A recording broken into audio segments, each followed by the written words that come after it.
Siz ikkinchi qator ko'k jeketdagi. Ismingiz nima? Meni ismim Aleksis. Aleksis, marhamat qilib auditoriyani tark etsangiz, sizni birorta ma'ruzamda boshqa ko'rishni xohlamayman. Kechirasiz, men tushunmadim. Qayta takrorlamoqchi emasman. Rahmat.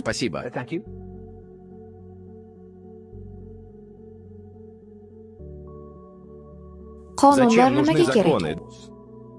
Ular nima uchun mavjud? Kim javob beradi? Ommaviy tartib uchun. Inson shaxsiy huquqlarini himoya qilish uchun. Hukumatga suyanish uchun. Adolat uchun. Rahmat. Endi aytingchi, kursoshingizga adolatsizlik qildimmi?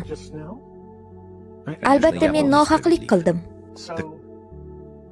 Shunday ekan, nega hech biringiz qarshilik qilmadingiz? Nega hech biringiz meni to'xtatmadingiz? Nega hech kim orangizda bu adolatsizlikni oldini olishni istamadi? Ko'ryapsizmi? Hozir shunday narsani anglab yetdingizki, buni boshingizdan kechirmaganingizda 1000 soatlik ma'ruzalar orqali ham buni tushunmagan bo'lardingiz. Shaxsan sizga tegishli bo'lmaganligi uchun jim turdingiz.